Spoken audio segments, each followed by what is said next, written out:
Yan na ang mga manok at ibon. Nag-aagawan sa kangkong. Yan yung ating bantam chicken. Lilipat natin yan.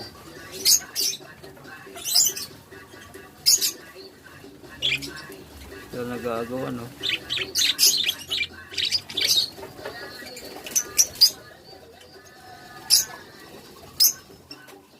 Magkakaibigan na sila.